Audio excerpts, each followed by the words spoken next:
Get it. 10 after order. Good afternoon. I'm Jose, Councilmember Jose Huizar, Chair of the committee. I'm joined by Councilmember Dennis Zine, and I understand that Ms. Gruel will join us shortly. Before we start today,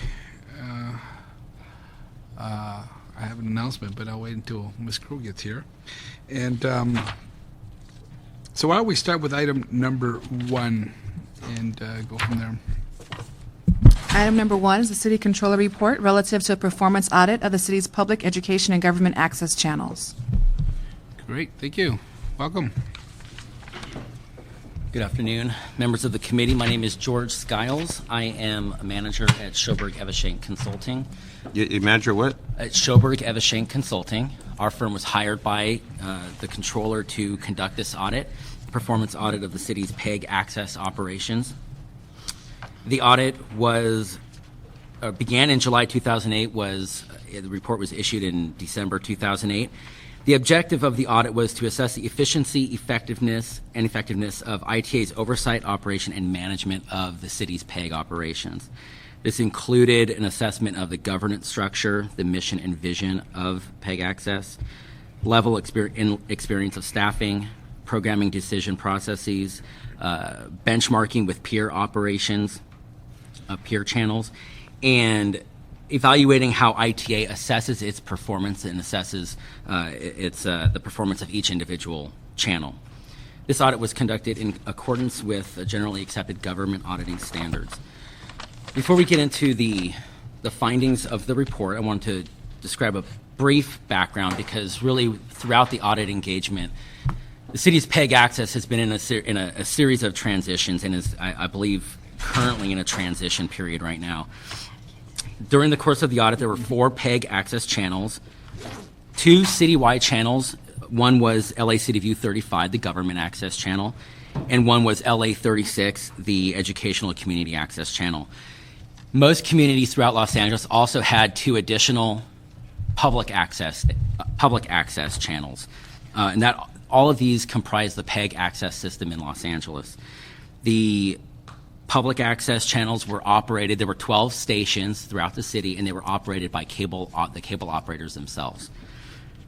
LA 36 was managed and operated by LATAC, the Los Angeles Cable Television Access Corporation, and LA City View managed by ITA and overseen by MAPB, the Municipal Access Policy Board, which had oversight over programming decisions and policy decisions. ITA's regulatory division provided contract oversight, limited oversight over the public access studios and LA 36, but not LA 35. During the course of the audit, there was a significant change. DIVCA, the Digital Infrastructure and Video Competition Act, was about to go into effect and really change the nature of PEG access in Los Angeles in January 2009. This changed PEG access in a couple different ways. One, it eliminated the responsibility of cable operators to provide the 12 public access channels throughout the city. It did increase a funding stream for PEG access that was limited to capital improvements of the city's overall PEG access infrastructure. And it eliminated the city's role in negotiating franchise agreements with cable operators and moved that function to the state. In addition to these key changes, it also had an impact or a side effect on the city's process of reviewing and reassessing its PEG operations. Since 2000 or about 2000, the city ITA had undergone community needs assessments and was about to renegotiate several cable franchise agreements with the operators, and with the intent to create a more robust PEG system in Los Angeles, public access, educational, government access. This was stalled through delays in the negotiating process and was generally preempted by the passage of DIVCA and the removal of the negotiating activities by the city to the state. So that shift, and so this last decade has represented a period of transition in which IT has tried to move forward in some cases and has been stopped, and now currently we're seeing a significant change with the way PEG access is being operated. We have the report outlines 3 core findings in the context of this changing environment. Generally, we found that ITA's operations, Channel 35, their oversight of LA 36, was generally well run. We found that they were consistent with a lot of best practices in the industry. We also found that this transition period presented several opportunities for improvement. The first of which, and perhaps the most important, was that PEG access operations were disjointed between the 3 different types, the public access, educational, and government access, were generally disjointed and impeded certain efficiencies. It hindered PEG operators' ability to leverage capital and other resources among public access, educational, LA 36 and LA City View 35. It contributed to some overlaps in programming and duplicative efforts. It contributed to or fostered disagreements between ITA and, in particular, LA 36, but perhaps the public operators as well, regarding what their goals should be, what kind of programming should be on the air. It resulted in insufficient oversight or the ability to hold operators accountable, and generally resulted in short-term planning and not long-term strategic planning for PEG access in Los Angeles. In response to this over the past 5 years, several recommendations have been issued by CLA, CAO, the city attorney, and a variety of others, MAPI, BITSI, to consolidate PEG access in Los Angeles. And none of these have been moved forward. However, we believe that a unified vision and strategic plan for PEG access in Los Angeles, particularly resulting from this transition, is extremely important. Enhanced collaboration, clearly defined expectations, particularly when it comes to establishing agreements or contracts with service providers, making sure that performance expectations are established in there, and increased oversight could mitigate the concerns that we just identified, while at the same time maintaining the flexibility and relative autonomy of the different channels to make their own programming decisions. The second key issue that we identified was in the area of programming protocols. We found that programming for both LA 36 and LA 35 are guided by defined programming standards and overseen by oversight boards, LATAC in the case of LA 36 and MAPI in the case of LA City View 35. We found that both provide a wide array of award-winning original programming, and in many cases, more original programming that is generally found in other access at other access channels. A couple important opportunities for improvement, however. We found that LA City View 35 could be more proactive in providing a broad array of LA City programming. We did an analysis of the programming during 2007 and 2008 and found that in any given fiscal year, at least half of the city departments weren't represented with dedicated programming regarding the services of those departments. Most of the commissions and boards also did not have a lot of programming. So programming tended to be dedicated to stations, or to departments that might be more adept at coming up with ideas for original programming. So what we believe is that more proactive effort on LA City View's part to identify programming to produce informative materials for the public regarding all the various services that the city provides would enhance the breadth of programming already provided on LA City View 35. It is important to note that LA City View 35 has several news channels, roundtables, and so forth, in which they are able to bring up news that is going on in the city, what various departments are doing. So some information is getting out regarding city services, but they're not getting hour-long programming or repeat programming, some of these departments. The other area is in the realm of performance metrics. With television channels, a key issue, a key question that comes up is, how do you know people are watching? What is the viewership? We found that ITA has established a number of performance metrics, and in some cases, these exceeded what was going on in the industry of PEG access. But some of the performance metrics were just simply not sufficient. The ones that they had indicated that there was increased productivity, that there were more programs being aired, some increased efficiencies as well, but no statistics regarding viewership, no statistics regarding whether these different channels were in aggregate providing the kind of programming that the residents wanted. Toward the end of our audit, the ITA had contracted, I believe, and I'll let them address this in more depth, contracted with Nielsen, and I believe that they've received some preliminary data regarding viewership statistics. So they are moving ahead in particularly in this area. The third area that we focused on was administrative activities, the behind the scenes. And what we were looking for here is really just, given the city's budget situation, looking for opportunities for increased efficiencies. We found a few that we noted. The first, sharing or leveraging of capital resources. There's going to be increased capital funding as a result of DFCA. The city has options to create or to build separate new studios, to combine studios, use separate equipment for the different channels, and some attention should be given to whether some resources, certain resources, can be leveraged so that the city is not paying for duplicate resources.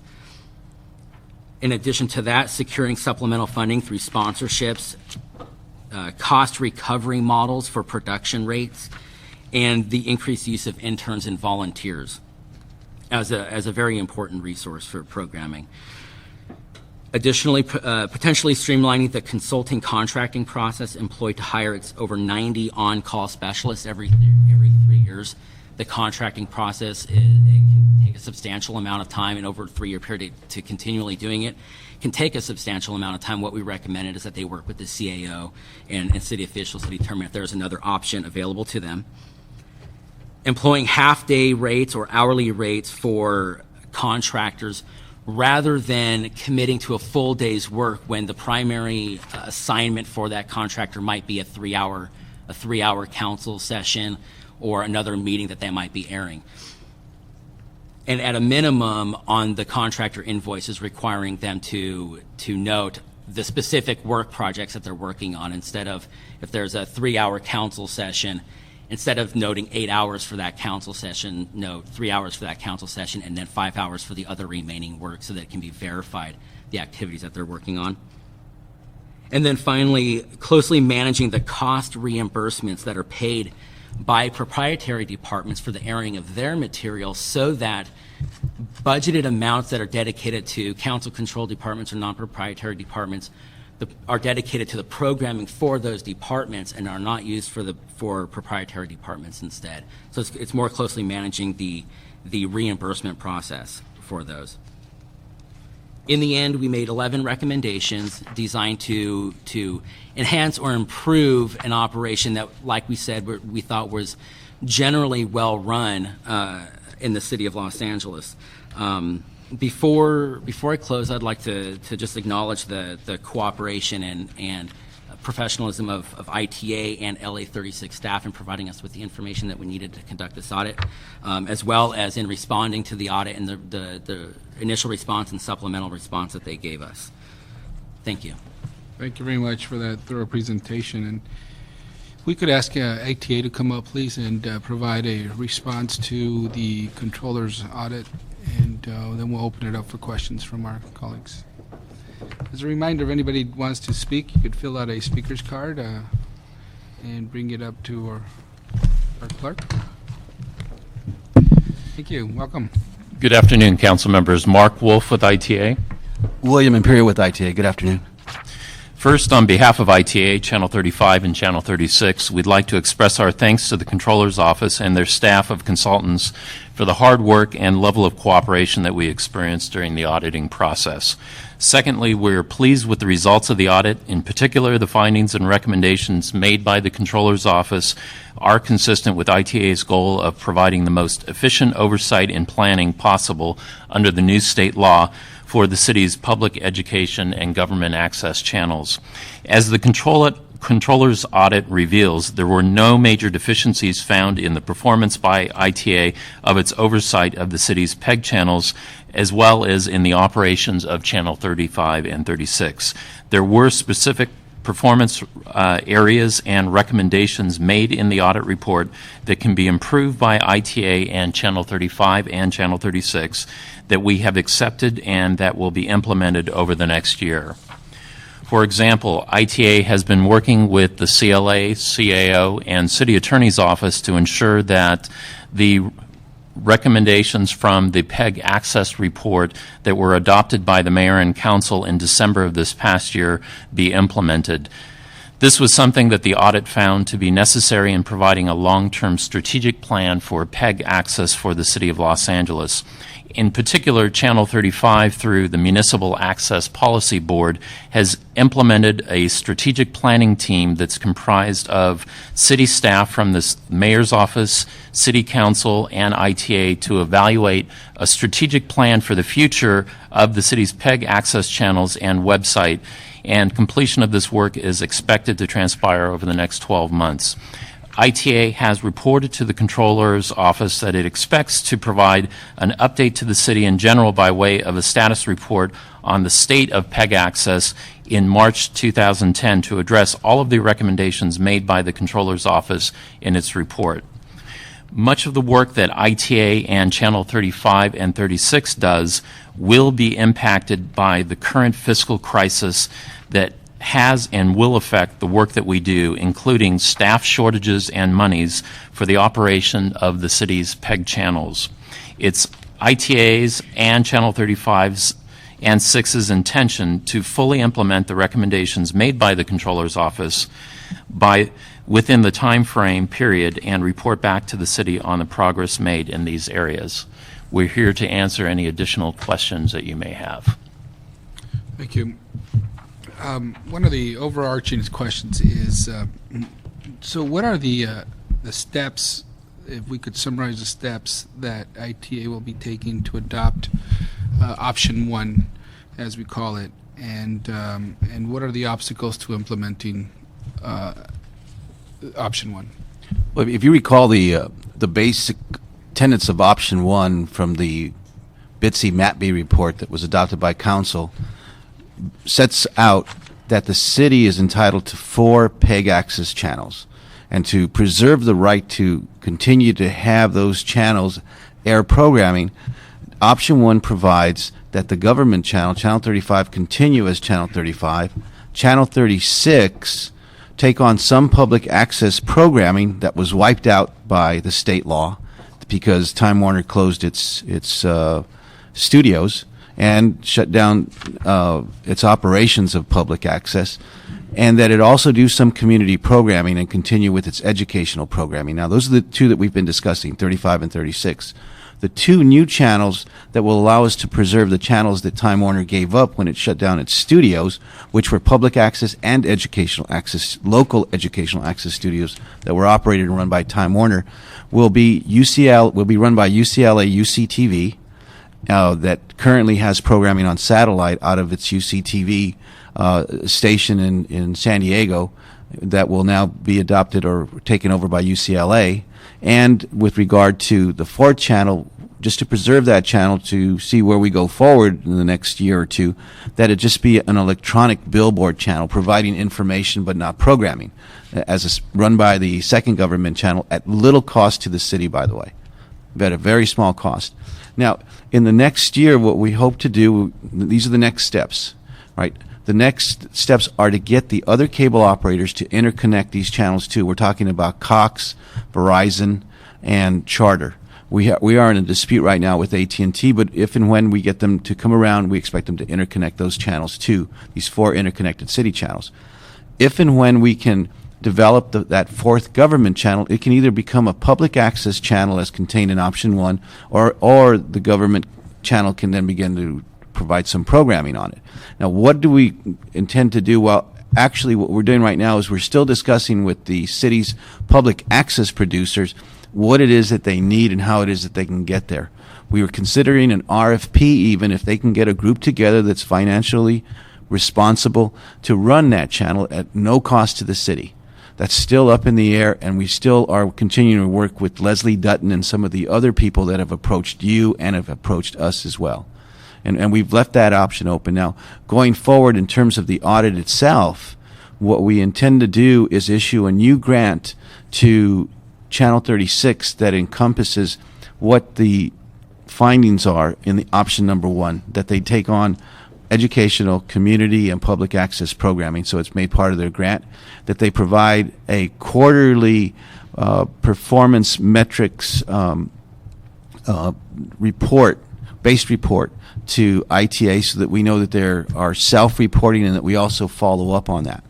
In regard to Channel 36, you heard that they have put together a strategic planning team that will look at Channel 36's programming. And following all that, we have been working and partnering with the CLA, CAO's office, and the City Attorney's office to look at PEG access. As you're aware, Councilmember Huizar, we've been working on the request that you made with regard to the Boyle Heights Technology Center that has a public access studio equipped, actually a public access equipped studio, but has no funding for public access per se. So what we are going to do is issue a report based on our work with CDD there and also with the CLA, CAO, and City Attorney's Office as how that studio can best be used for the city and not necessarily as a public access studio. We're in the process of finalizing that report. And quite frankly, it's on my desk right now, and I need to finish that up for you, just to let you know. All right, so the blame is here on that. But we'll get that to you. We were just vetting some budget issues on that, just so that we could be concrete in what we tell you when we do present the report, probably in the next month or so. But coming back to overall, we intend to, and that's why we actually, on our own, we said, let's look at this issue in 1 year, following what option 1 says, and at that time present where it is that we stand and where it is that we should go, but all this work being done by the CLA, CAO, city attorneys, and ourselves so that we are in agreement as to where we should be going. One of the things that is impacting everything, besides not just being preempted by the state and wiping out public access, because that's really what's happened, not just here in the city of LA, but throughout the state. I can report that to you because my contemporaries in other cities report the same thing to me. We're even putting together a kill list, by the way, of other public access channels that have been basically stopped and have been terminated because of DIVCA. But in terms of where we are at that point in time, we hope to report back to you where we should be going and where we can go based on budgetary constraints. Okay, thank you. And my only other question is, the audit brought up the issue of there are some opportunities for both Channel 36 and 35 to find economies of scale, be a bit more efficient, and it's an issue that I recall from last year's budget discussion in which we asked to see how we could share facilities, etc. I have no doubt in my mind that is the issue is going to come up again in this budget cycle, and the discussions, even if it's not proposed in the mayor's budget or by the department, I have a sense that the budget committee, it was an issue that we took up, and a few of the council members on the committee took it up, and we're very interested in to see if we could find more efficiencies. So I would just ask that is one item that we could look at more intently and be prepared to discuss that in budget committee when it comes out. Very good.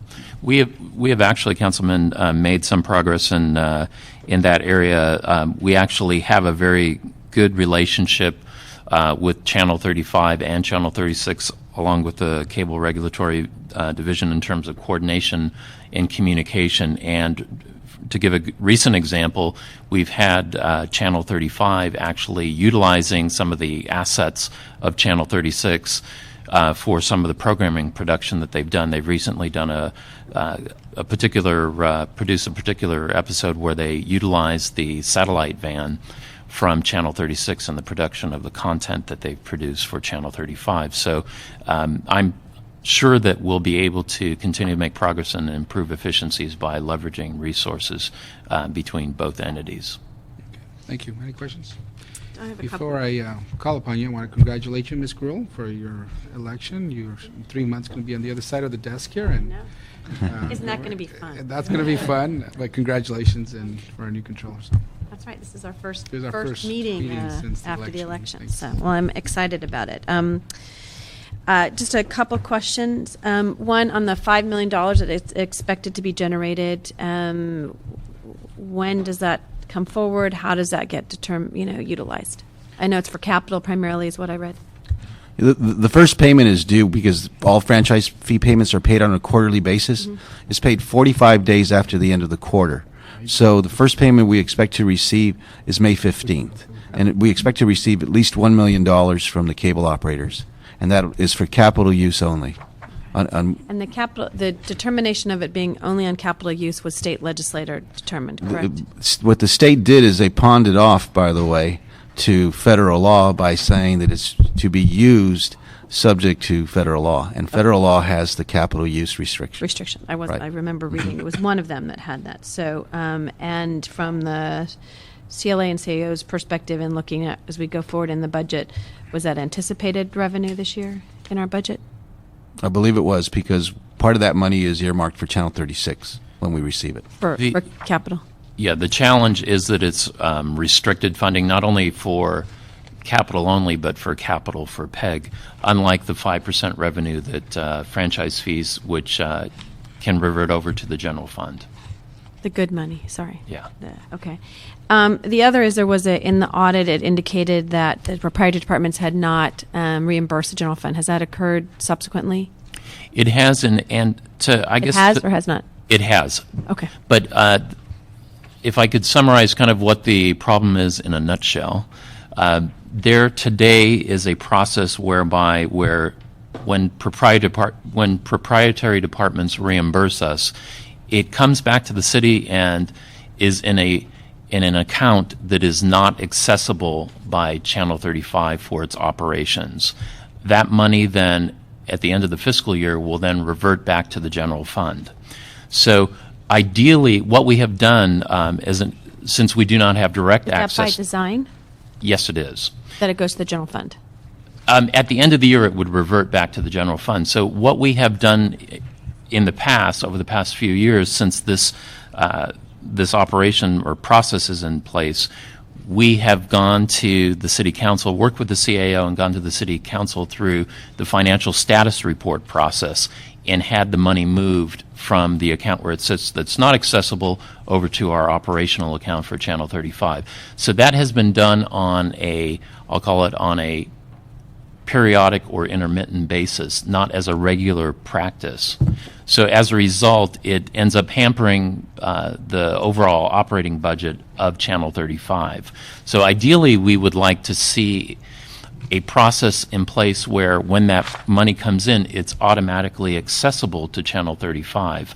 The city, however, given the city's financial situation, the city may want to continue to have the existing process so that it has the option of moving it over to the operational account or leaving it revert back at the end of the fiscal year. I mean, bottom line is if we give you X amount, let's just say $2 million a year to operate, and you spend a portion of that on the DWP and you haven't been reimbursed, then your budget is off kilter. But I think the CAO understands that it's ultimately, it may have come into the general fund, but that offsets your... Correct. Right. So the city you're is not getting dinged reimbursed. for it. You don't get the flexibility during the year. Exactly. I think that's probably by design in their minds. I was looking at the structure in the report. I don't know. I think it's probably page 2. The governance and structure of the PEG channels. And on the Municipal Access Policy Board, I don't remember who appoints those members, the 3 members. I believe that the city council, or excuse me, the city council, I believe, appoints 2, and then the board itself appoints 1. I believe that's the... Hang on a second. We've got Channel 35 to speak to that. Okay. And my only thing is, as Bitsy went out of business, that there is...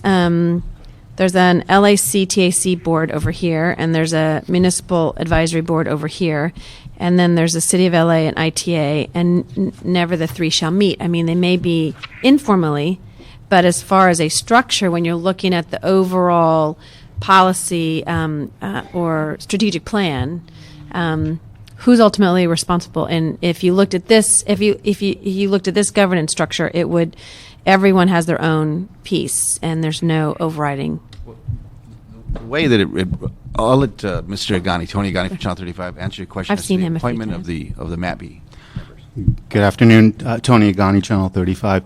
The board membership is comprised of one appointee by the mayor's office, one appointee by council president, and those two members then appoint a third member, someone usually within the industry, TV industry. Is it required that they be in the industry? It's recommended in the policy guidelines as approved by City Council. Okay. By the way, the MAPI is a structure that's approved by policy of council. It's not in any ordinance at this time. Okay. Do you want to respond to Yeah, the let me respond to the governance structure. The PEG access is really controlled by the mayor and city council under federal law. It's the local entity that controls PEG access. And then what the council has done and the mayor has done is through the administrative code, given the regulatory oversight of PEG access to ITA. Then ITA operates Channel 35. So there is oversight by the general manager and the assistant general manager and the executive officer of Channel 35 through the station director, which is Mr. Agani in this case. To the side of that is the grant money that comes from the city council and the mayor through ITA, through our having received the franchise fees, to the grant monies that go to LATAC, and the regulatory oversight that ITA provides under the grant agreements pursuant to the city's grant procedures and regulatory oversight that the city is entitled to do. Prior to DIVCA, we also had the oversight of the public access and educational channels that we did audits on regularly. And it was our intention, had we been able to refranchise these operators, to make this a bigger system and a better system under our needs assessment. We never got there. So now we're looking at the other two channels and the oversight of ITA, and the other two channels, and that's what we're putting into process. So we're really at a very nascent period of the new PEG access system under DIVCA. So the governance structure is going to change a bit in the design as you come forward with your strategic plan to look at That's that. correct. Because you'll have 4 channels. Right. One of which was another question, sorry, on Yep. the electronic billboard, and you said it's not very costly, although there is someone that is required to input all that information, correct? That's correct. And is that Channel 35? Is that ITA? Who is that? If I can just answer that, that information currently exists within our programming, in between programming and during off hours. So it's simply truncating that channel or that information onto this new channel without any additional resource requirement. The Councilwoman, so Channel 35 does input that today. Today we use Channel 35, as Tony explained, we use Channel 35 for putting up city council meetings, all the other programming content, plus the city text. So now we're just segregating the city text, which is the advertisement basically, putting that on a dedicated channel to be able to preserve a 4th channel. And it'll be really up to, as a policy decision later, if the financial condition improves, to then retweak that channel to be for another purpose, to repurpose it. Okay. If I could be complete on one thing, when I said IT, I really meant the CLA, CAO, I don't want to not mention them, and City Attorney's Office. They weigh in on the things that we do, and we actually seek their advice so that they know ahead of time what it is that we are doing, and will approve of that as we go forward. And so on the recommendation on option 1, is that what the council, we adopted option 1? December. Okay, as far as implementation, you'll be giving us kind of updates on option 1? Yes. Okay. And there was one last thing on sponsorship opportunities. Have there been any pursuit of that? With regard to what is permitted, one of the basic tenets of PEG access is that it's not these are not channels that can be used for commercial purposes under federal law. But we are permitted to use sponsorship, underwriting, and advertising opportunities similar to what PBS does. They pretty much are the industry standard, if I could use that word, or that phrase, for what we can do. And we are trying to mirror those things. We just contracted with Nielsen, as mentioned earlier, right, to provide us with statistics. And we're also talking about perhaps hiring or a vendor that will seek out those opportunities for channels 35 and 36 and even UCLA, UCTV going forward. There are things that we can do pursuant to what PBS does. Now, you have to remember that PBS has a whole marketing team. that does this, and we're just starting this process. We don't have anybody here in our group anyway that knows anything about doing that marketing and is experienced and would do justice to what we need done. But Nielsen has agreed to partner with us at no additional cost at this time to help us find those opportunities. So there are those opportunities going forward that we intend to explore over the next year. And Councilwoman, if I could add, we've also been pursuing over the last 3 to 4 months a pilot project with, we actually had a proposal come to us from the outside with a group that was headed up by Bob Jimenez, a local newscaster, to pitch an idea for an economic development program series that would regularly air on Channel 35. And the proposal is such that once we got through just initially developing a prototype, if you will, of a series of a few, not series, but a few products, then we would be able to then look at that to see if there's an opportunity to have that regularly air on 35. And what they have pitched is they would find the sponsorship themselves so that it would be a self-sustaining program series. And so we're just in the process of working with them. We've had the sample prototypes developed. We're working with the city attorney's office on some kind of contractual agreement that would allow us to have such a arrangement in place. And we think that it's something that may be a promising opportunity for other types of series that are produced in the city of LA.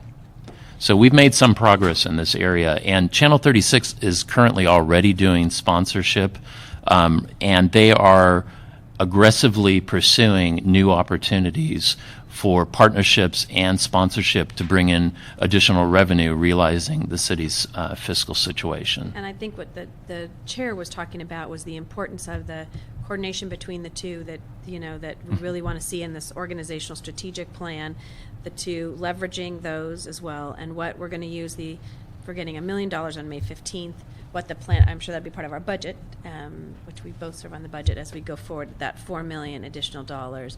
And then lastly, how we ensure for those people who used Time Warner Cable and others who want to be able to do their own show, their First Amendment, and how we're going to be able to handle that in the future. So, sorry. Thank you. All the questions. Mr. Zine, any questions? Well, And the before whole- you go on, congratulations to you two. You won in this last election, but you'll stay on this side of the desk, not on that side in 3 months. thank you, thank you. There was a move at one time to consolidate 35 and 36 under one umbrella. Whatever happened with that?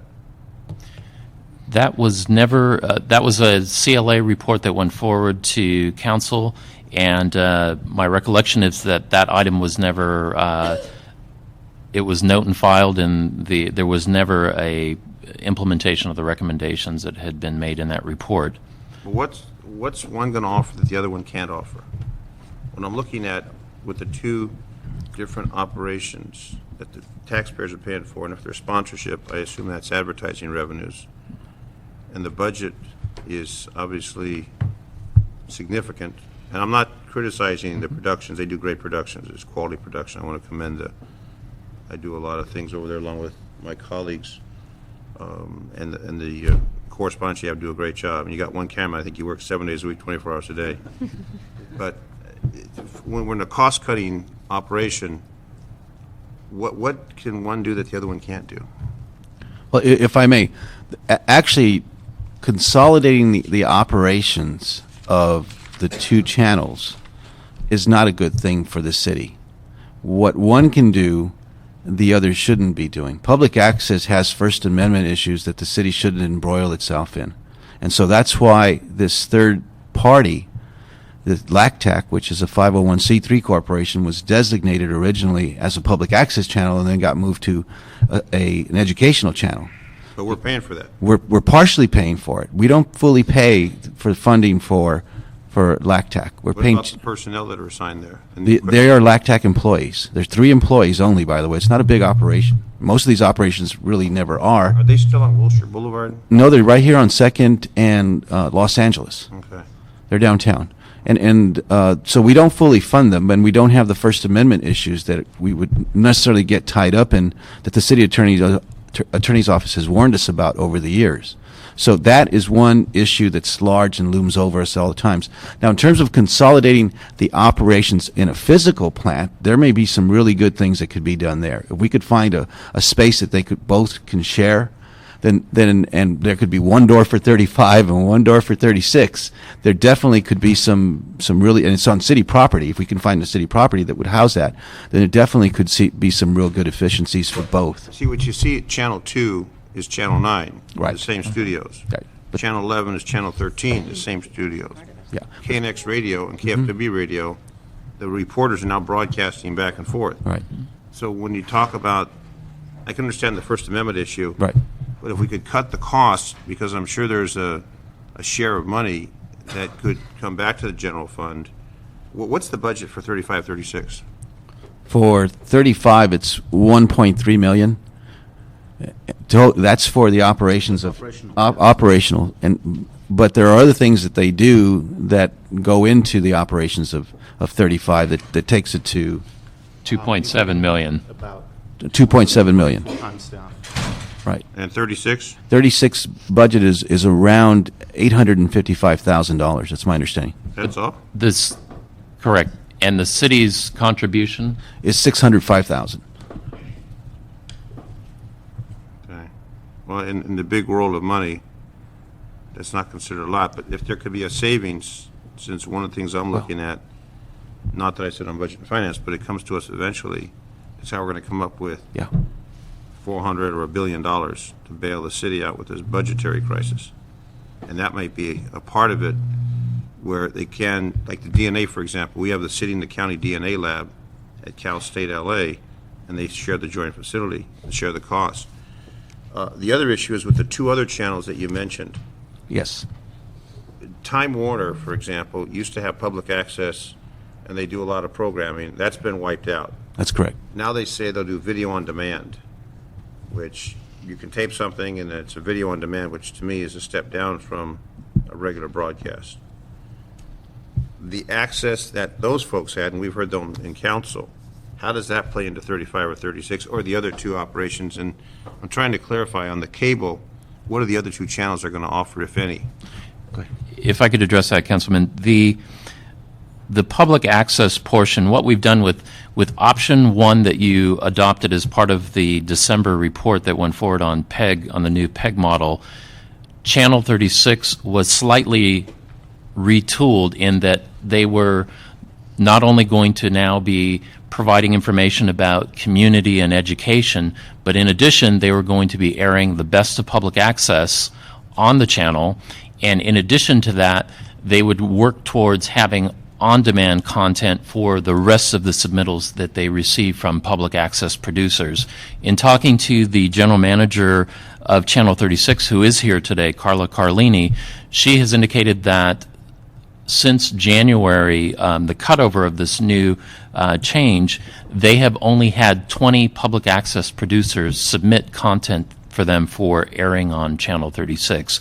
And they have, if you go to their website, you'll find that they have worked with their board to develop the process and procedures and policy for accepting the content from the public access producers and putting that online. And from our feedback from others in the community, in the public access producer community, they've actually, I think, done a really good job of working with a very small budget to be able to provide this capability. So that addresses the issue of public access. For the other two channels, the channel that UCLA, UCTV will be managing will be a higher education content channel, and it will be for getting higher education content not only from the UC system, but from higher educational institution, both public and private, throughout the Southern California region.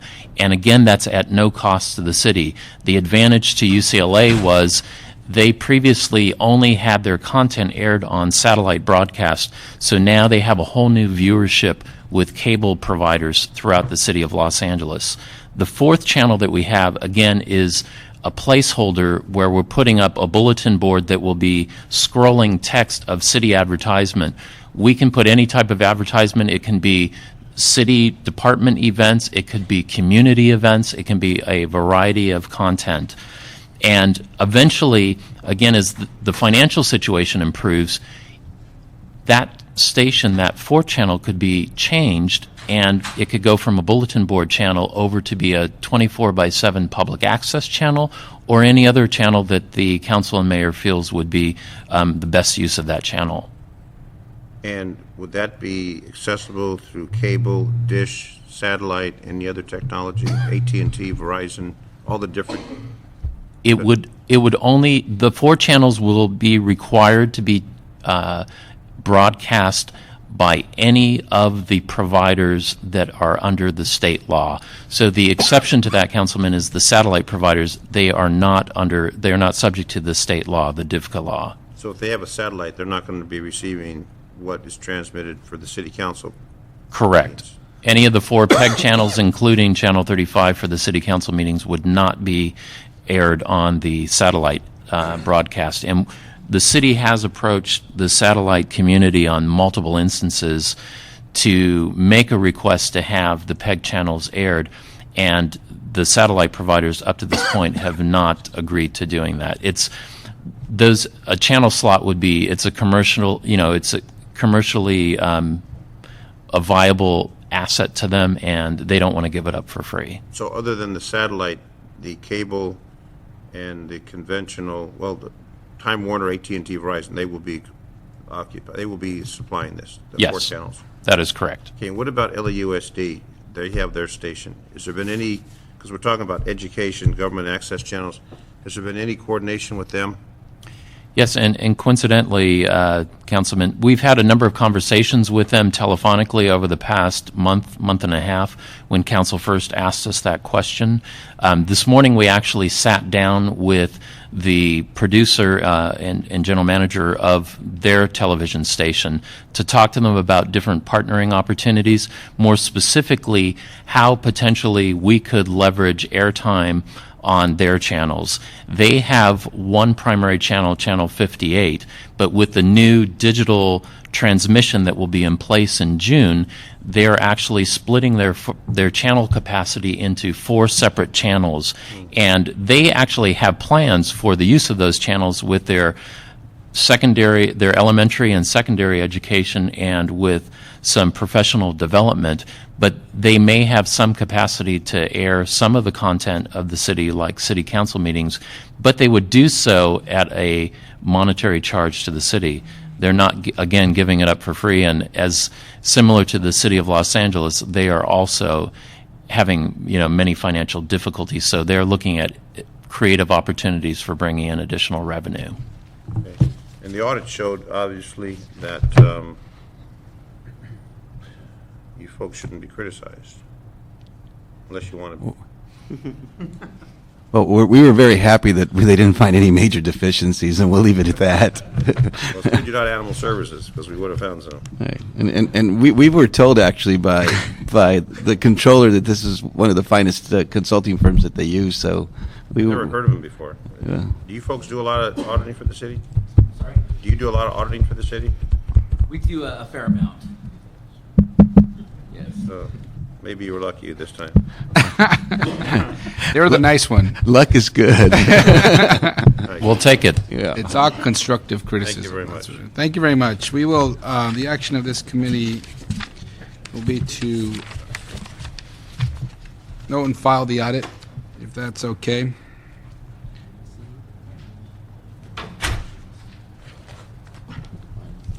Thank you. Well, thank you very much. Thank you. Thank you, guys. Item number 2, which I don't see the planning department people here. They stepped out. Did they step out? Oh, you guys are here? No, they're not here. They were here, right? I saw them step out right now. Go to number 3 and then. Let's go to item number 3. That's all right, continue until next time. Oh, actually, we also need Ms. Gruhl for number 3. So let's, oh, there they are. Okay, let's do item number 2. So, item number 2.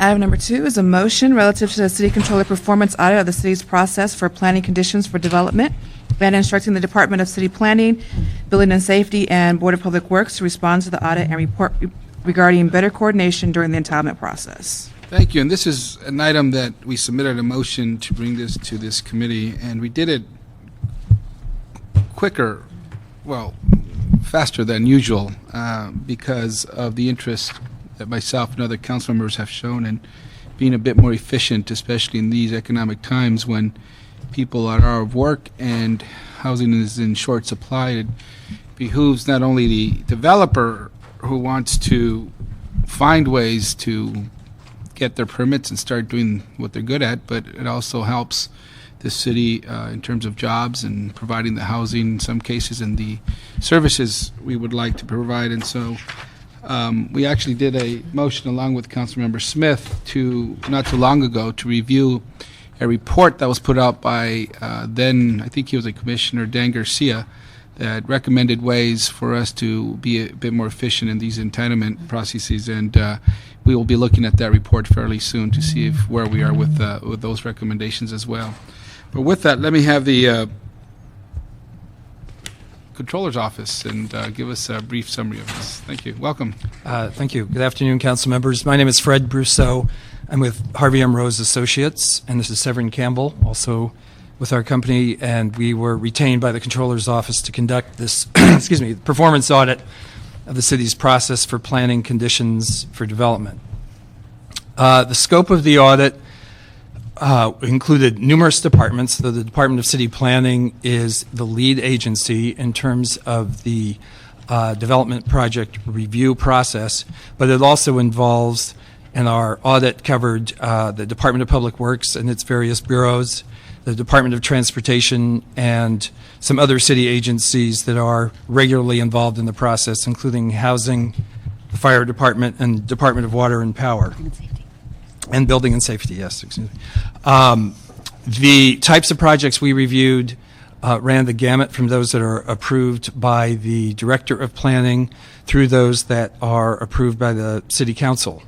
And the common denominator to all the projects we reviewed is that they are discretionary, so conditions can be imposed by the decision makers before the project is approved and can move forward. The objectives of this performance audit were to determine how public improvement conditions are identified and determined by the Department of City Planning and then imposed on the project approval. We are asked to review the Condition Development Management System, which is the new automated system that the Department of Planning is implementing now to automate much of its condition management process. A third objective was to determine how the departments involved in the process confirm that conditions have been met and how they deal with non-compliance when that occurs. Fourth objective was to determine how the city tracks and accounts for public improvements that are required as conditions of approval and how those projects are incorporated into their planning and budget process. And finally, the fifth objective was to determine the overall efficiency and effectiveness of the process of imposing and clearing conditions.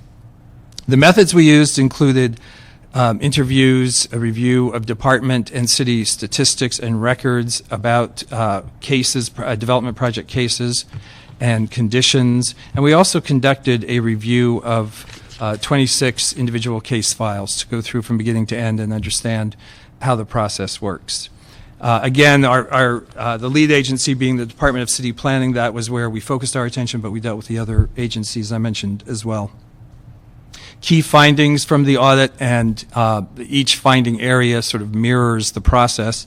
At the front end, what we found is the community plans now in place in the city are old and in many cases not well developed or sufficiently detailed. As a result, a number of the conditions that are imposed are vague or not consistent between projects because there isn't clear development guidelines in a number of the community plans, in most of the community plans.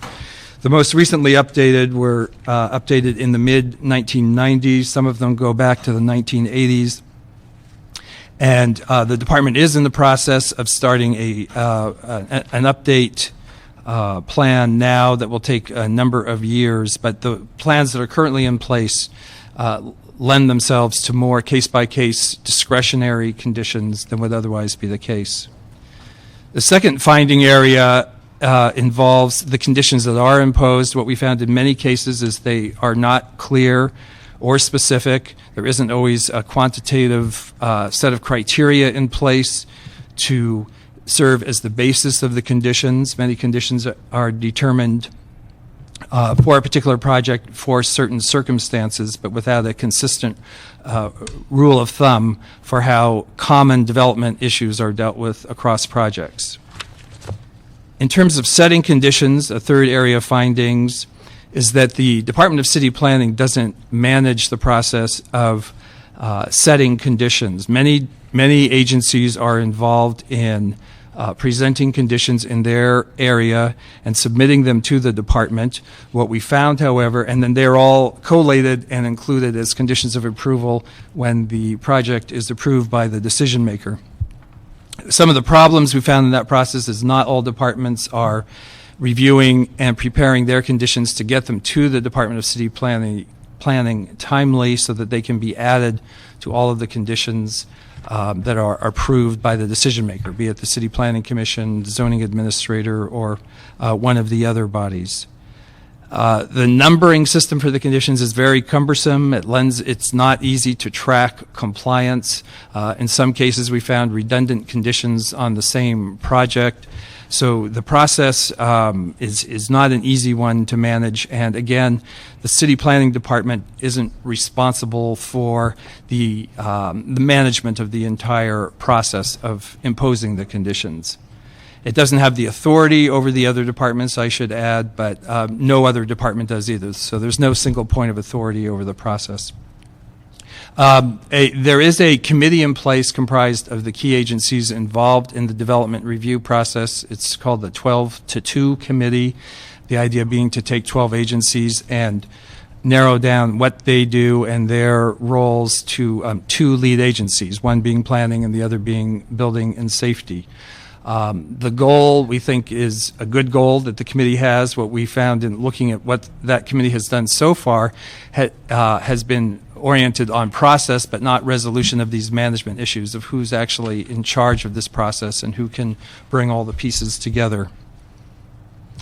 And again, the process begins with the application and ends when the project is finally constructed, although in some cases the conditions involve post-construction phases. So if there are public improvements being made, sometimes there are conditions imposed that have to keep being applied after the building is occupied.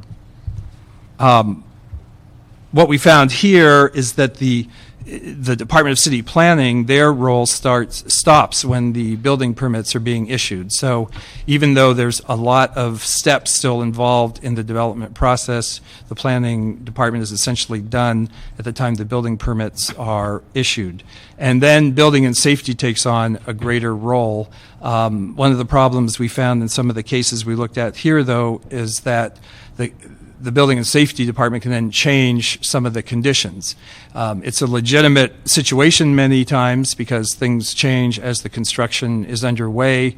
But in some cases, and we found some specific examples where the changes that are allowed by the building and safety department are no longer consistent with what was approved by the planning department. And when there was a public hearing or a public decision-making process, a certain set of conditions and a certain project was approved, and the final product may end up being different because of changes that take place under the jurisdiction of the building and safety department process.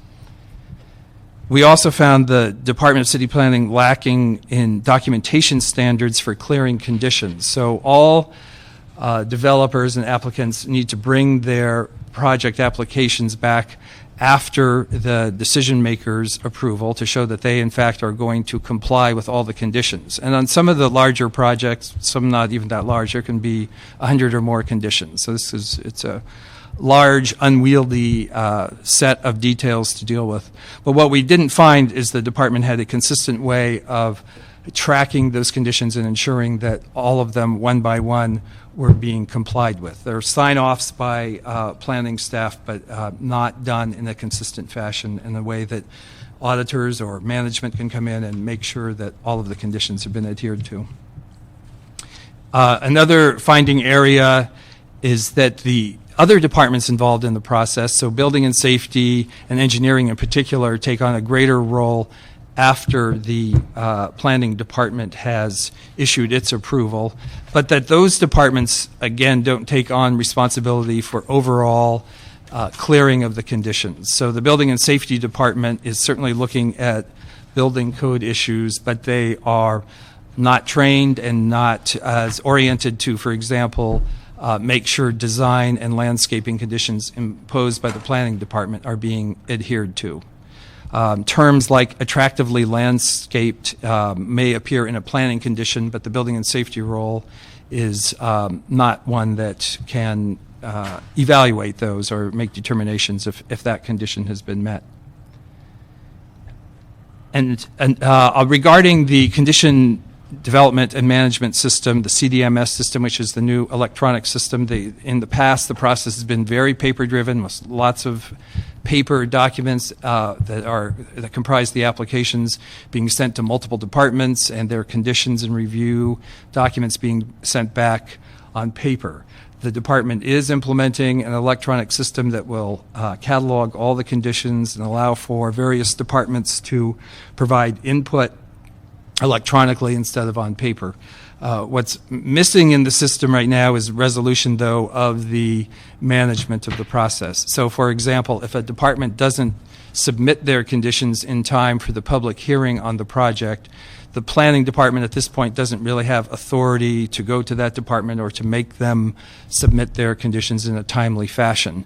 And that is one of the problems we found in the existing system. It will continue with the electronic system unless that issue is resolved, because what happens is conditions can then be imposed after the decision maker's approval. So if the Department of Planning may put in what they call a placeholder condition, saying the project must be completed to the satisfaction of, say, the Department of Transportation.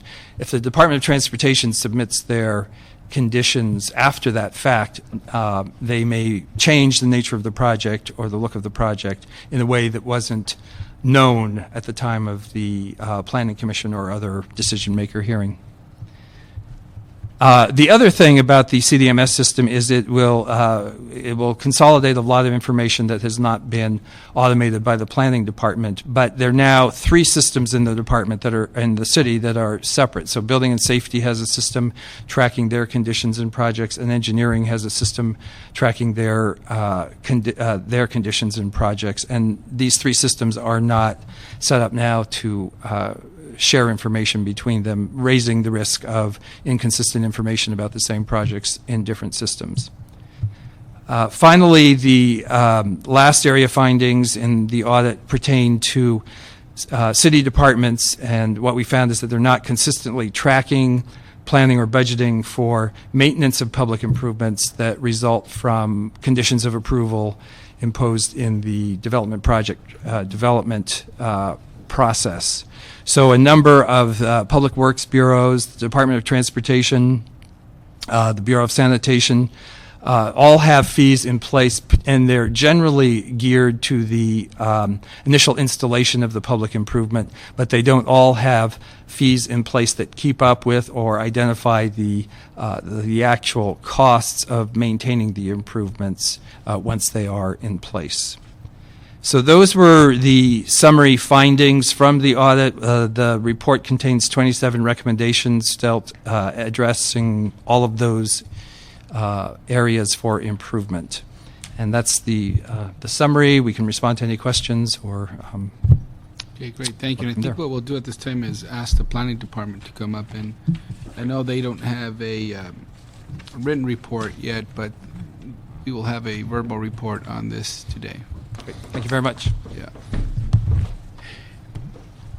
And I think if we could keep the focus of today on not so much responding to each of the findings, since you haven't had sufficient time to respond in writing, but more the overall issue of what the plans are to move ahead from this point in terms of the overarching issue that was raised that some of the conditions that may be imposed, there's no enforcement, or the complication that exists amongst the different departments to ensure that those conditions are actually being fulfilled, et cetera, as was raised right now by the report.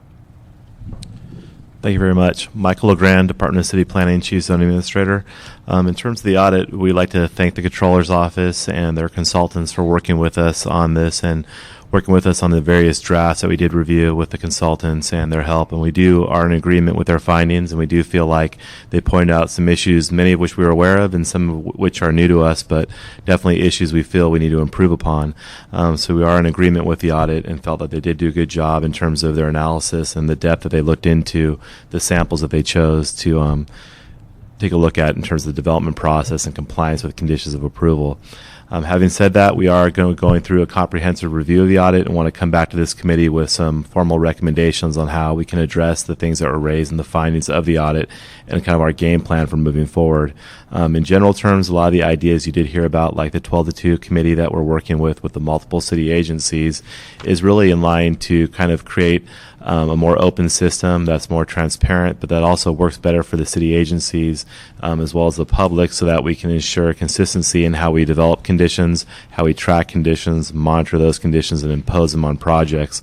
Also moving from a more paperless system to a more online system, including submitting applications online for most of our major development areas. We are currently holding regular meetings with the Department of Building and Safety, not only to develop conditions, especially for institutional and cultural uses. We're meeting with them on a monthly basis to go through those conditions, but also to make sure conditions can be complied with, and the inspectors in the field can actually determine whether those conditions are in compliance or not. We had some really high-profile cases recently that brought to light the difficulty of enforcing some conditions, some of which are imposed by the department, some of which are imposed by the appeal boards also, but making sure that we are very strict, working with our city attorneys as well as our staff to make sure we get in conditions on the entitlements that have a nexus, but also are enforceable by our enforcement agency, the Department of Building and Safety. So those meetings have happened prior to this audit coming out, in concern to some other issues that were raised, and we've been continuing those meetings, and they've been very productive. We've also had some of our zoning administrators go on ride-alongs with the building department to determine the types of issues they're faced with in enforcing some of our conditions, and we feel that's gone a long way to help the education in terms of what enforceable conditions the department needs in order to do their job. But again, in summary, we do agree with the findings of the committee and their recommendations. We're looking at how we're going to actually address these and provide some clarity to some of the issues that they have raised and what the obstacles are ahead of us, because like we had mentioned before, this is really a citywide effort.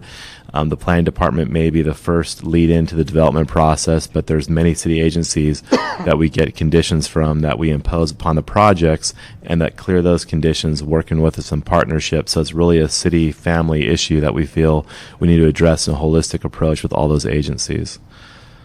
So I'm here for any comments or questions you may have. Thank you. And when will you have a response to the... I believe the audit asked for a response in writing. I think it was 45 days from the time of the report, which was last week, so we could have it next month to you if that would be appropriate. Okay. And one of the recommendations, or the summary of the audit, was it inferred that there's no single department that kind of watches over the conditions of approval from beginning to end to construction. And two things. One, should there be a separate department, or which department do you think should be responsible for what, seeing the conditions of approval being met all the way through? A lot of it depends upon the type of application they're filing for, because our code and charter kind of separate out different types of cases. For example, zoning administrator cases versus a case that would go to the planning commission, and then appealable to the city council. So many times it really depends on the type of case. But in general, to answer that question, I would say there's really two agencies that would be responsible. It would be the Department of City Planning with the Department of Building and Safety.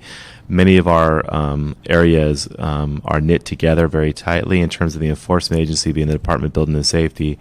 The entitlement agency and the general plan charter agency would be the Department of City Planning. So we would feel that in terms of guiding the development process, it'd be those two agencies that would work hand in hand together to do that. Okay. And do you agree with, how bad of a problem is it that since we have some areas to improve in this process, that sometimes we find a project that's very different from the one that was actually approved in the beginning. Does that happen often, 1 times out of 10, or is that a real issue for the city? Yeah, I feel that it is a real issue. I don't think it happens quite often. I think there are examples. One of the examples the audit pointed out where there's a project that didn't spell out for allowing balconies. It may not have prohibited balconies, and then balconies were added through the plan check process. You can build a building by right and add balconies, so many times we're silent on conditions to things you can do as a matter of right. So I think some of the changes you may see wouldn't be something that would be egregious. It would just be something that would be normally allowed in a normal business. It's just the entitlements maybe didn't capture whether they could or could not do that. So a lot of times when you see there's things that are silent, the Department of Building Safety has to use their discretion to allow for the property owner to carry out their legal rights to build. So I think there's some confusion there that happens quite often. But we do see changes because what happens in the entitlement process, and a lot of it's tied to the financial markets, is we'll get very vague building plans at the beginning of the process because someone's requesting, for example, a zone change. By the time they come to the Department of Building and Safety, they have building plans, they know where their electrical vaults are, they know where their elevators are going to be, their stair shafts, their landscape plans, the type of trees, so you get a lot more investment into the project as there's more certainty provided by the city to the project. So up front, we are dealing with very conceptual projects. In the end, you're dealing with very finite, real projects. So it's part of the development process. That clarity comes at the end of the process. The entitlements come at the beginning. So there is a kind of a disconnect there. I think that that's something that we won't be able to solve overnight. We can try and provide more clarity so we know what's going to be built is going to look like, what the community expects. I think that's a realistic expectation we can meet. But in terms of changes to projects, I think you're really looking at a moving target with the financing. By the time you get in the ground with liquefaction, all the different issues we face, it's very difficult to say exactly what we picture is going to be built, but the envelope, the density, the number of parking spaces, the size, the elevations, things like that we can control to some extent. I think we can do a better job of making sure that sticks with the program. And a lot of times in many projects we have coordination with building and safety on a daily basis. If there's changes, they require them to come back for a sign-off to the Department of City Planning. So I think in most cases that's addressed, and the auditors did a good job in finding those areas where they weren't addressed. Questions, Ms. Gruhl? Just kind of to segue from that, I think if you gave that balcony, I saw that in here as an example on the balcony issue. And in some instances, and you've dealt in my district before, Yes. Not having balconies was the constituency, the neighbors would say, we're fine with you going up a little higher, or we'll give you this in exchange for the fact that you won't have balconies, even though a balcony was a by right. But Correct. the developer says, I'd rather have height, and if balconies are such an important issue to you, then I'm not going to have balconies. And or if I have balconies, it's going to be enclosed in that area. And so there are conditions that may have been put on there or silent on based on the fact that there was agreements by the neighborhood, the developer, and the city council. How do you, and again, I know you have to respond, so that's something as you go forward that we would want to make sure was clear, and maybe, I think in some instances it says in the audit that the language is vague or not, there aren't certain criteria that are put into their standard language that might be used. For example, that says, even though there might have been other items by right, the community, the city, et cetera, and the developer have already agreed that any of those items would be separate from whatever the building and safety approval. So that would be kind of one as you're going forward. And the second piece would be on temporary certificate of occupancies, which I think there's a little bit of that in here that are given. And I have one example, which I thought was in my district and wasn't, but I went ballistic anyways, and they still responded to me, which was a sidewalk that was supposed to be redone next to a Pizza Hut and something else. I can't remember. Anyways, and they'd had a temporary CFO for 3 years. And then they came to us and said, well, it's going to cost us more money now to do the sidewalk. And I said, well, even though it wasn't in my district, I said, you agreed to it, and you said you'd put the sidewalk in. I don't care that it's now $100,000 more. You agreed.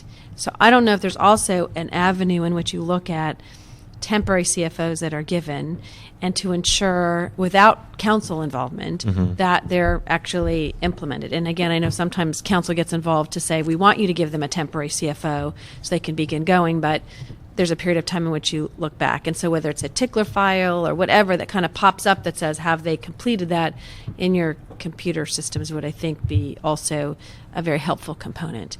The third piece, as you look in your response, which is from the community's perspective, again, from my own experience in my neighborhoods, and I'm sure my colleagues here have the same, they work really hard to make sure, to work on those conditions. And they testify and they come down. They don't know at any point in the process where they are, whether the conditions have been met. There isn't a good transparency in the system that they could literally sign on and say, okay, at 11354 Ventura Boulevard, they had conditions that all these things actually happen, and they don't know. They don't know if they've been done. They don't even know necessarily what the conditions are unless they were involved initially. So that would be a system issue to work at. And I know 12 to 2 is moving much slower than any of us would like. So I don't know how we can help jumpstart that. I know you're one of many in that group, but I do think that you guys work hard on those conditions, and the relationship between building and safety and planning, and how we get to the point where we don't have constituents calling us say, why did they sign off on it? Or a Home Depot situation, or whatever it may be, where it's left to interpretation, which leaves both the community and the developer in a difficult spot. Yeah, we'll definitely look into all those issues. In terms of the last one you mentioned, we do have a case tracking system and a planning condition management information system that we're developing that will actually help to where people can go online, applicants as well as community members, to see, okay, they have 3 of their 4 sign-offs. Here's what they showed to show compliance. For example, maybe they have a lease parking at the neighboring building, and they want to see that that's an exclusive lease and not 3 property owners are using the same parking space.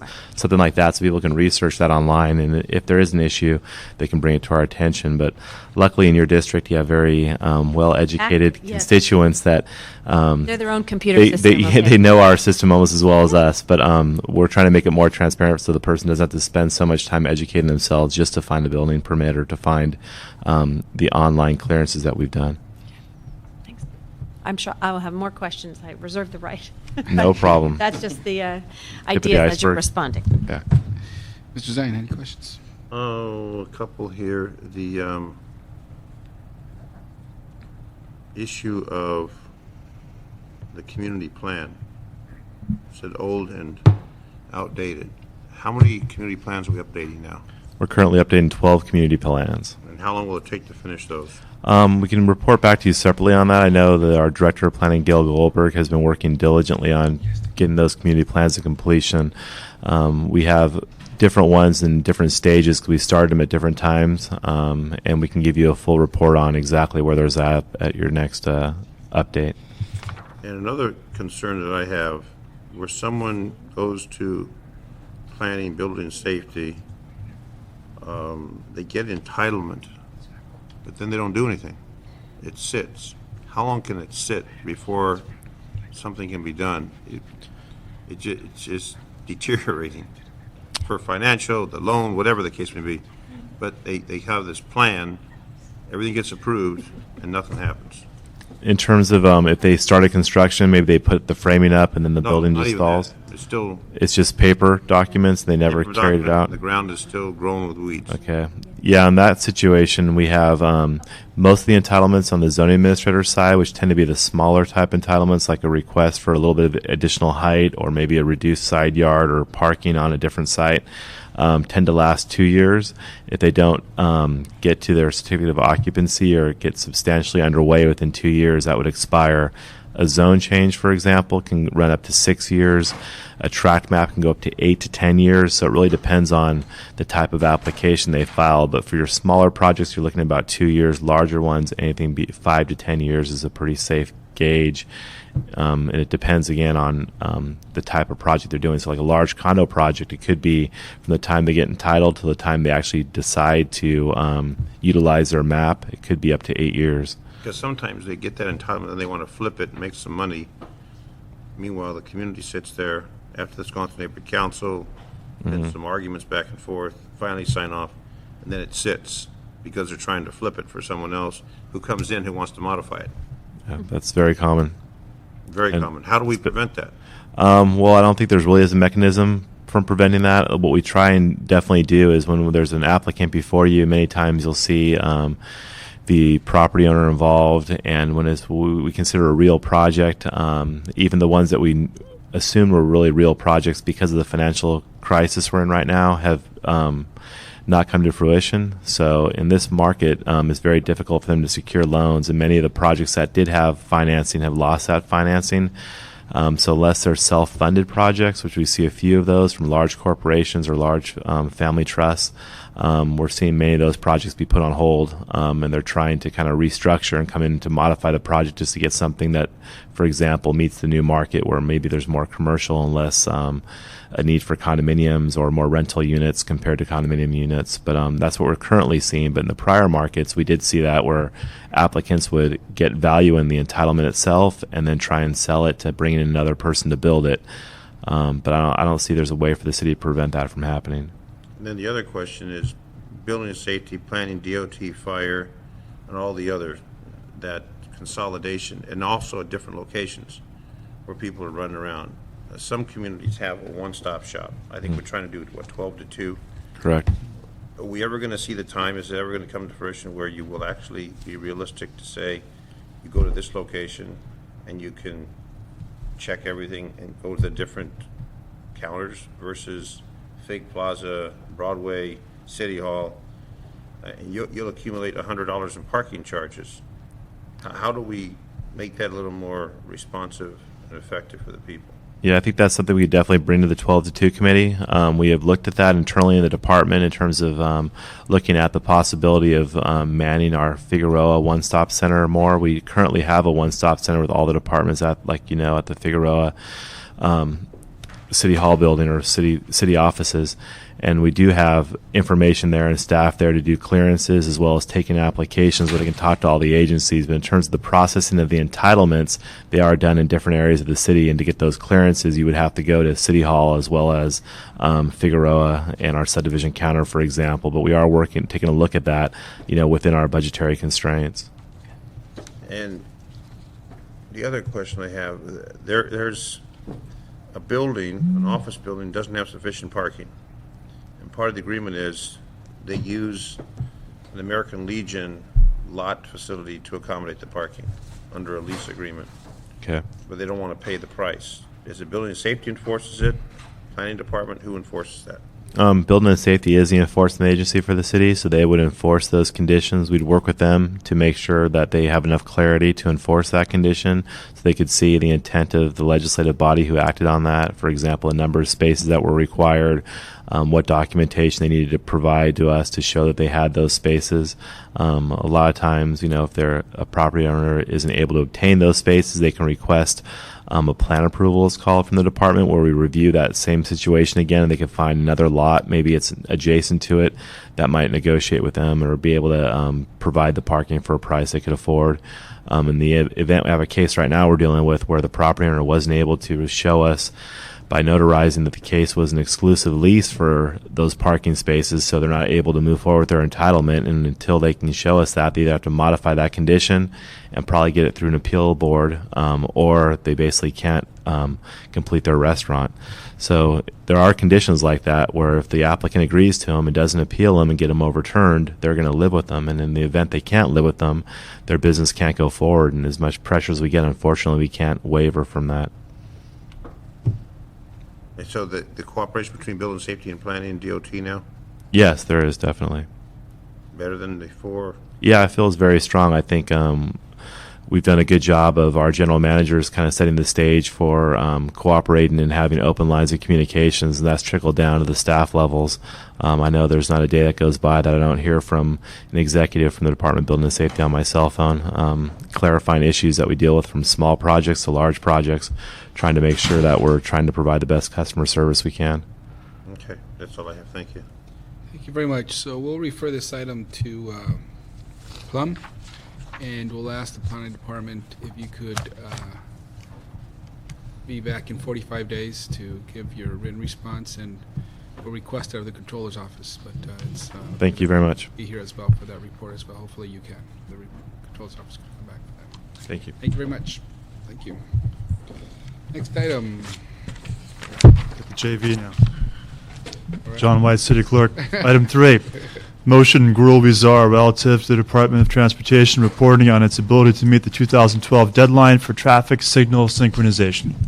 Thank you very much. And this item, as was mentioned, has to do with the Department of Transportation's efforts to meet the 2012 deadline to synchronize all city traffic signals. I know that this is an issue that our transportation chair, Ms. Gruel, has tracked closely, so I'm sure she has a lot to say about it. Something to say about it. Do you want to And I just say, I mean, our real, I know you have to come back and do a report on, the good news is it sounds like that in the audit that you had actually was on schedule to do the traffic signal retrofits for implementing these. And the questions that we really had in the response to that audit was about 2012, how we get to that point and how the state budget was going to impact our ability to do that, how we look at the regional synchronization, which had been also discussed in the past. And then the last thing was about the non-participating change orders. Correct. Yeah, Sean Skian from the Department of Transportation. Do you want me to address any of those items now here? Because Brief response, and then again, we do expect you to have right. the formal. But Yeah, we're working on our report back to your other committee on that.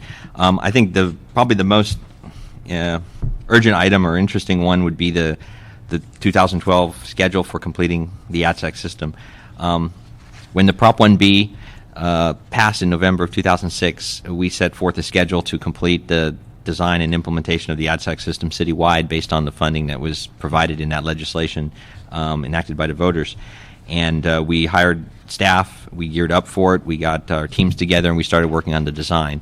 And that's all been going really well. We've been moving forward with our design schedule and getting projects out. And then late last year, the state ran into a budget problem, and in December, they suspended all Prop 1B projects. So we were instructed by the state to stop awarding any contracts for Prop 1B projects. We had awarded one, our Reseda ADSEC project, and that one has gone forward. We've awarded the contract, and they're out working in that area now. But we have two other projects, which the plans were completed in December, that are just sitting and waiting to go to construction because we haven't heard back from the state. The good news is the bond sale that went on last week was a good success. They sold $6 billion worth of bonds when they had only intended to sell $4 billion. But the board that manages the fund, the Pooled Money Investment Board of the state, has not yet made a decision to release those monies, and when they do, they haven't indicated which projects they'd go to. We are hopeful that they will go to our projects because we're ready to go, but there's no assurance of that at this time, and they've advised us that any costs that we incur by going out now without their approval would be at our risk, which is substantial because our projects are $8 to $10 million each, and we don't have that kind of money in the department or in our city budget to cover that. So we're in a holding pattern. We hope to hear soon back from them because they were supposed to meet this week, but I can't say until we do what exactly time frame we're going to be able to go forward. So how does this impact the schedule? Well, there's two things that are driving that. The one is the fact that these projects are now 4 months behind schedule, means that they won't be done. Even if we were to get the go-ahead tomorrow, we haven't advertised them for construction, and that process takes between 30 and 60 days, and then we start. And that was all supposed to have been done in December. So we're about 4 months behind on the projects at that point. The good news is we've been able to keep most of our designs moving forward. So even though we are not going to construction, and I should explain how we're doing that, is the design costs are paid for by Metro through our grant from the MTA and the call for projects. Prop 1B only covers construction costs. So the freeze that the state imposed only affected our ability to build the systems. We still have the money from Metro to design them. So we're able to continue with the staffing we have to move the designs forward, and so we're getting more and more projects ready to go. So when the money is available, then we'll be able to hit the streets with all our projects and hopefully not have too much delay after that. One thing, though, that is hampering us a little bit is vacancies. After the Prop 1B was passed and we geared up for this, we increased our staff load to cover the costs, to cover the schedule that we had to complete the designs. Since then, there have been a number of hiring freezes, and we've lost about 19% of our design staff to other departments or to promotions outside the department.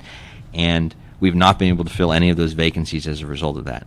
So we are running a little behind on our design, and that wouldn't be able to be caught up until we were able to refill the position. So, and we understand that you've got much bigger budget issues to deal with, but I just want to bring it to your attention that even if the money starts flowing for the construction, we are losing ground on our design schedule because we're carrying, almost a 20% vacancy rate in that part of the department. And you'll come back on your report on the non-participating change orders? Yes, we'll address that in our report back to Transportation in this committee. How long do you anticipate to have a written report ready? We requested 60 days at the Transportation Committee, which I think was about 2 weeks ago. We did that, so we should have it in another 45 days. Okay, It should be ready. 60 days. We'll schedule this for 60 days from now. Okay, Okay. that will be fine. And maybe we can even do a joint meeting if that works for you. Oh, yeah, that'll try to be efficient. This is a government efficiency committee, so. We will. The reason we asked for the time, such a long time, was mainly so we could try to see if we would get some information on the state situation, so we could report back, other than saying we're still waiting.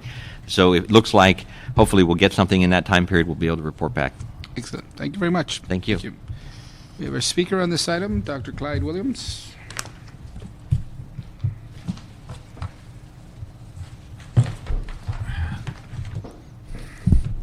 Once several years ago, my name is Clyde Williams, 4115 Barrett Road, El Sereno.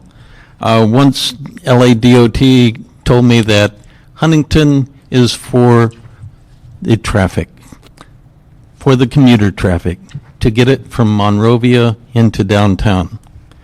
Traffic signalization already exists to some extent on Huntington, Broadway, Mission, San Fernando Road, and even Figueroa. It expedites the free flow at 35 to 45 miles an hour of traffic coming from the entire western San Gabriel Valley, Glendale, and a couple other places, and some from the northeast LA. But compared to the commuter traffic, it's nothing. Other sections of LA are different because they generate their own traffic. We depend upon those roads to get access to downtown, but in many cases it's easier just to take the bus because there's so many other people. The phasing of the signals and the priorities of the signals favor the through traffic. If you wait for access to it to make a left-hand turn, it takes a long time to get access to it. So traffic signalization is great for some places, but you're imposing the entire commuter load upon El Sereno, Highland Park, and Lincoln Heights especially. If you look at Broadway in the morning, it's basically a 6-lane expressway coming downtown because all of the commuters are coming downtown. The contribution of local traffic is probably less than 10%, and that's LA residents and taxpayers. So we would like for you to review, especially the northeast area, as to the impact of traffic signalization. Thank you. Thank you very much. I think that it concludes all our items. We do have a public speaker card. Dr. Clyde Williams. I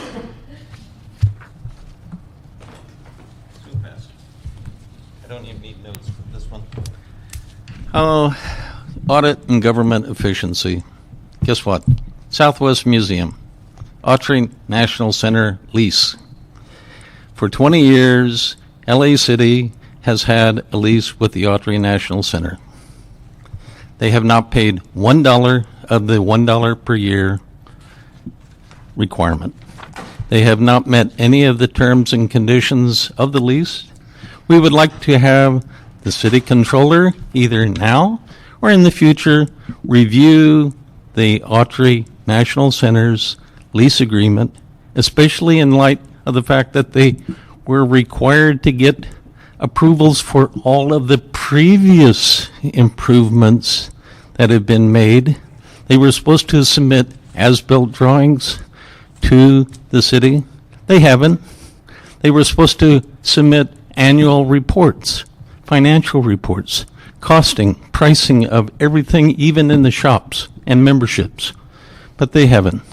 The Recreation and Parks Department has virtually no files. I think there were about 5 files submitted under the Autry National Center.